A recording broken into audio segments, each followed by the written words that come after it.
My name is Dr. Heather Rowley. I am a Western University graduate, class of 2014. So I've been out practicing for just over a decade now. I've had many different paths in my career, some quite unique, and that is honestly what drives me. It's exploring and discovering, and in my past, being inspired by a lot of people doing phenomenal work in their fields, and now what inspires me is hoping to be an inspiration for other people, and that's sort of what drives me the most, I think.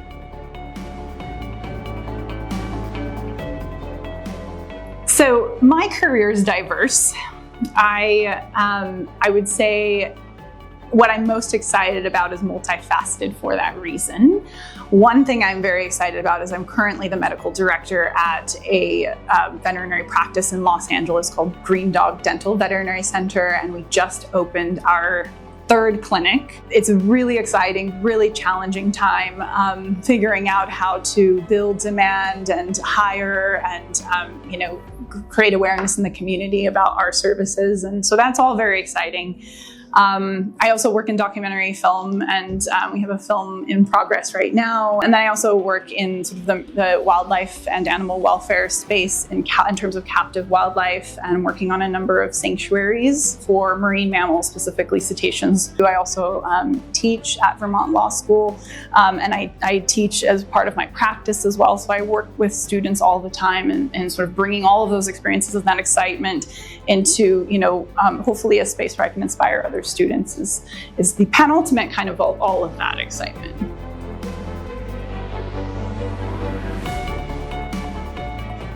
So my most common workday is as the medical director at a large-scale veterinary practice. So it's a full general practice wellness, but we have a strong focus on dental hygiene, and we do a lot of dentistry as a component of that. So on a given day, I will do some veterinary exams as general wellness practice. I will do some urgent care practice. And then alongside that, I will also see dental appointments for oral examinations. That will be clients who have concerns that there may be something wrong in their pet's mouth, or they've been referred to us by another veterinarian who believes there's a fractured tooth or something of that nature, and we'll see them and we'll do a full scale oral exam. If we see pathology in there, we will take photos of it, we will show the dental chart, we'll talk to our clients, and then we would send that animal into surgery. If it's a case where the mouth looks relatively healthy, the patient is a good behavioral candidate, we would move into doing a non-anesthetic dental cleaning for them.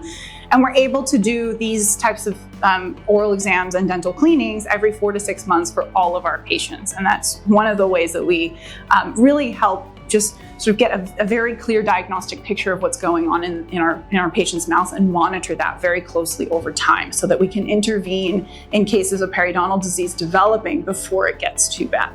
So that's my typical day, veterinary exams, urgent care exams, and dental appointments all kind of interwoven.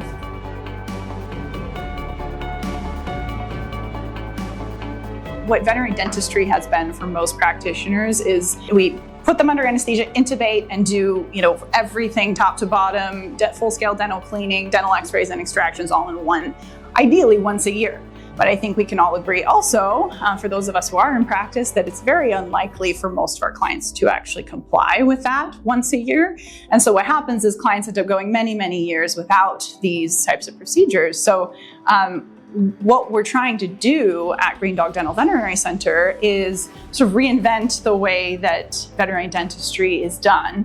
And that the way we're doing that is just trying to use these non-anesthetic dental cleanings and oral exams that we're doing with every one of those non-anesthetic dental cleanings as a diagnostic tool to really keep a close eye on a patient's oral health. When our clients feel that we can show them photos, we can show them an oral exam, we can talk to them about the evolving situation in their pet's mouth that naturally happens with age and time, we can talk to them about them, they're much more likely to come around to actually doing those anesthetic procedures. And then of course, we do recommend doing those every 12 to 18 months just to get the x-rays themselves done, because you can't do that when the patients are awake. And of course, there's no substitute for dental x-rays in diagnosing periodontal disease. Just in any other species, not just humans, but in any other species, we know that oral health and hygiene is intimately associated with systemic health and longevity. And it's very important for us to be keeping our patients' mouths as clean as possible. And the only way to do that is to get in there as frequently as possible. So that's kind of how we're trying to shift the traditional ways of doing dentistry towards one that we think is more effective at healthy outcomes.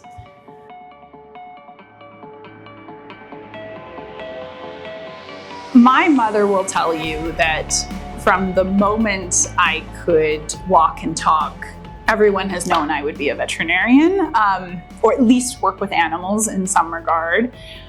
That was my first and earliest passion in life. I think inspired in large part, like many of us, by the TV shows on, that you could watch of like animal doctors. I became kind of known in my neighborhood as that child. And of course, so everyone would drop off the baby birds at our doorstep. And so thankfully, my parents were very patient about that and willing to take on the veterinary bills associated with that. And so I had a lot of support in that way as well. I will tell you that short of being on horseback, which I think probably does fall second, being on the ocean is my happy place. It is the place I feel most fundamentally and deeply and profoundly at peace. And I love the ocean deeply, and particularly in the presence of whales. So marine mammals was always a big passion of mine. And when I went to undergraduate school at the University of California, Santa Barbara, and they have a phenomenal marine biology program. So in college, I would say, is where those two sort of competing, in a way, at the time, competing interests sort of collided. I was, at school in marine biology labs, and then after school, working as a veterinary technician in a small animal practice. I worked there for a number of years, and then I realized at a certain point that maybe I wasn't cut out for the emotional toll that it would take. I was the manager of the grooming and bathing department for a number of years, and I saw those animals every week, sometimes every month, whatever it were, for their entire life, and then to say goodbye to them was very, very hard. And so I had a period where I didn't know what I was going to do. I didn't know veterinary medicine. I was cut out for veterinary medicine. At the time, marine biology and the sort of PhD route didn't really fall exactly where I wanted to be. I really wanted to be in animal care. I loved animals. I wanted to work with animals every day. So I fortunately discovered the intersection of those two paths for me, which was marine mammal rescue and rehabilitation centers. There are a number of these centers along the coast of California. I interned over the summer at one down in San Pedro. It's the Marine Mammal Care Center, and I fell in love with it. I fell in love with the work. Even the fish smell to this day is romantic to me. I miss every aspect of it. I love. And then I found out up in Santa Barbara that there was one that was being built up just north of our school. So I got involved in that, grant writing, building out facilities, just doing the manual work to make this thing happen. And I found that all really gratifying. The summer before veterinary school, I got gotten into Western. I was very excited to come here. About 2 months before, in the summer, a film came out. I didn't know anything. I was not really into documentary film at the time. Wouldn't say I was really like, I'm going to vet school, I got to focus. I was not really interested in the film. I had a friend who worked at the Directors Guild, and he was like, you're going to love this movie. You have to come to this movie. So he actually dragged me to this movie. I went in, and that 90 minutes completely changed my life, flipped my life upside down. I don't remember sleeping for a couple days. I didn't know what I was going to do, but I knew I was going to do something. The film is about the dolphin slaughter. A lot of these animals go into the meat trade, but the slaughter itself is really driven by the captivity industry, because the highest value animals are those who are sold. The drive happens for the purpose of selling them to captivity. So these animals, on the one hand, that I had just worked for years to rescue and rehabilitate in very relatively small numbers, on one side of the planet, on the other side of the planet, were being slaughtered. And I didn't even know about it. Really, for me, the hardest part of all of this was that the realization that I knew nothing about this thing that was happening, that was this horrific thing that was happening on the other side of the planet and had been happening for years. It was more of a disappointment in myself in that regard, and it woke me up. It was an awakening for me. So I ended up getting in touch with the production company. I started This was all in the summer before vet school. I started basically forming street teams to keep the film it's hard to keep a documentary film in theaters, unfortunately, no matter how good it is. So getting butts in seats, really trying to fill out theaters. I would attend as many of the screenings as possible and serve as sort of the liaison between what was happening on the ground, because the slaughter happens at the time when the film was premiering in the summer, is when the drives happen. And I was just kind of updating audiences on real time what was happening. I grew up in Santa Monica, very green, environmentally friendly, animal friendly community. And I came to learn through the process of attending these screenings and working with a new community that I'd recently been introduced to, including folks from Heal the Bay and Sea Shepherd, that there was a restaurant in Santa Monica that was selling whale meat. Serving whale is illegal here in the United States. We got wind of this. We just found out at the time that the Cove was nominated for an Oscar, and that the whole team was going to be back in town that week leading up to the Oscars. And we orchestrated an operation around this restaurant. And we did this in conjunction with NOAA, U.S. Fish and Wildlife Service agents on board. I went in as an operative to collect the samples. We ended up finding out that they were not only selling whale, it was an endangered species of whale, it's a sei whale. The next morning we made sure the story was on the front page of the New York Times. And after that, the entire community of Santa Monica flooded the parking lot of this restaurant, and for weeks on end were incessant. And they are what shut this restaurant down. That experience ended up basically translating into another documentary that I ended up working on for about 10 years called Racing Extinction, which is about the exponential rate of species loss happening on the planet today because of human activity. And I went and did a lot of wildlife trade and trafficking investigations all around the world for that film over the course of throughout veterinary school, actually, and after veterinary school. The wonderful thing about Western is that as somebody who is interested in an alternative type of veterinary career, something that's not 100% run-of-the-mill standard veterinary clinician, I wanted to work with wildlife. I wanted to do, I wanted to work in environmentalism. Like, there were so many passions that I had outside of that specific career role, that this university was so diverse in terms of the opportunities that I was offered as a fourth-year student going and looking for externships. We did have a teaching hospital on campus, but the expectation was not that you stay in that teaching hospital. The expectation was that you go out in the world, and every month you have an opportunity to go do something else that you're passionate about. And I had so many opportunities through my fourth year. Forensic medicine internships, marine mammal medicine, wildlife medicine. I went to Hawaii with USGS and studied coral reef medicine and sea turtle health. It was the best experience. I was a little bit torn after veterinary school as to what I would do, because I'd been working in the film world, very interested in sort of the wildlife trade and trafficking issues and environmental activism issues. And then also really torn into wanting to work with animals every single day and be a clinician and have the day-to-day interaction. I ended up taking a job at PETA after I graduated as the veterinarian in their wildlife division, working specifically under, it was the legal department, so I worked with lawyers in predominantly a law enforcement type of capacity on captive wildlife and welfare issues around captive wildlife. So animals who are held at roadside facilities, in circuses, in less than adequate environmental conditions. And trying to get those animals out of bad situations and into sanctuaries. And I did that for the first 10 years of my career. And it kind of dovetailed very nicely into my interest with wildlife, the investigative side of what I had been doing. And it also allowed me just this incredible opportunity to travel. I pretty much traveled full time for the first 10 years of my career. And one thing that I'm more passionate about than anything is seeing the world, just seeing the world, exploring, discovering, being inspired by people doing incredible things everywhere. It's not an easy career. It's emotionally taxing to work in the nonprofit field with, particularly animal welfare issues. So after 10 years, I really needed a change. And then I ended up being able to segue thanks to a very she's still my best friend to this day, who is also a classmate here at Western University. And she'd been working with a clinic that I now work at called Green Dog Dental Veterinary Center. It's not an easy thing to do to make a transition after not working in clinical medicine for 10 years and then going straight back into clinical medicine. It's not easy, but it is the kind of opportunity that you have as a veterinarian. The beautiful thing about what we do is that we have so many opportunities. The world of veterinary medicine is so diverse, and you actually can change your career after 10 years if you want to. I'm a testament to that. Like, this is, there's a big transition, but it was a really healthy transition. I found new exciting things to be passionate about and hopefully make a difference in. So that's, I think, my career in a nutshell.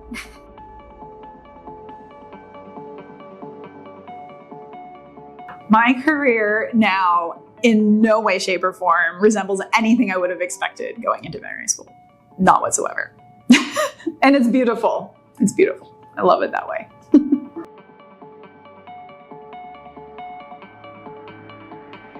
Looking into the near future, we're very excited at Green Dog to be welcoming students from Western. This is the first time we'll be having third-year students come through. We have already had some fourth-year students coming through.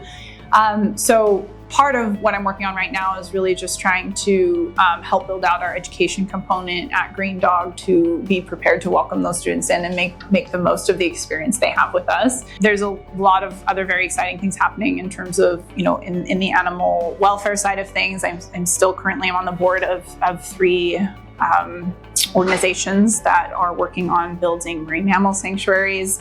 The one in Iceland already has belugas, and then another one in Greece and another in Canada. And those 2 are still under construction and in development. So very excited about the potential for those, hopefully to, be housing animals in the next year or 2. And then I also am working on another documentary at the moment that is in sort of it's in progress, but very close to completion phase. And we just screened an in-progress version of that film at Telluride Mountain Film Festival, and it was very well received. So we're very excited about that. It's called The Last Place on Earth, and it's about an incredible rainforest ecosystem in Sumatra and Indonesia that has largely kind of flown under the radar because not a lot of people are aware of it. And so it's been largely intact, one of the more intact, vast expanses of rainforest in Southeast Asia still, where endangered rhinos, tigers, elephants, orangutans, sun bears, everything you can imagine are all under one canopy. And it's being smashed largely for palm oil, but by exploitative industries that are extractive. And there's a lot of slash and burn agriculture happening there.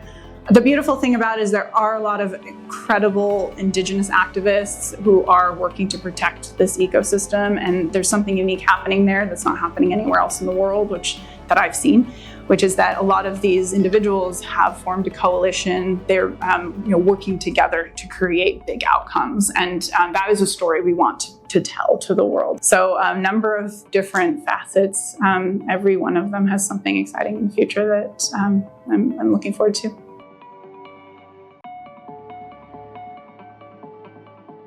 The main thing is that I want every one of you to feel empowered to pursue what your heart truly desires. I don't want you to feel that don't let anyone tell you can't do or achieve whatever it is in this industry that you want. Follow your heart, even if it takes you on a circuitous path that may not be traditional, that may not be, the ladder that they presented you with. Just follow it, because it will pay off dividends in the end.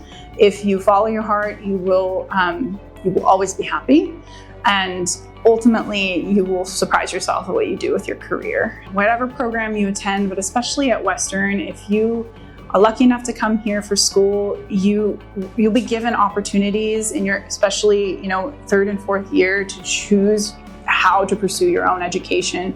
And, if there isn't, that rotation that you desperately want isn't available, make it happen, apply, get the relationship with that school going. with that institution going, with the school, so that you can pursue that path. Just take ownership of your path. Never stop being a lifelong learner, because that is fundamentally the most important thing I learned through veterinary school, is how to teach myself what I need to know. And medicine is constantly evolving, and no matter what field of veterinary medicine you go into, that is the most important skill. What are the resources you need to answer the questions that you have as quickly as possible? And if you know how to do that, you will succeed.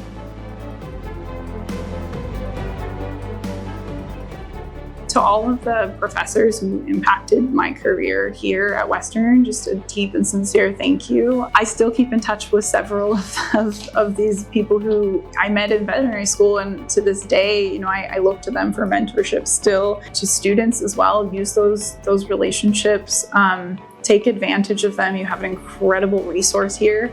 It is really, really valuable if you tap into it. I think more than likely, most of the things I remember about my professors were, ways they impacted me as a person, but also, some ways in which they taught me certain things that I still hold on to this day. Whatever it was, everyone I encountered taught me something, and so I'm just really grateful to all of them.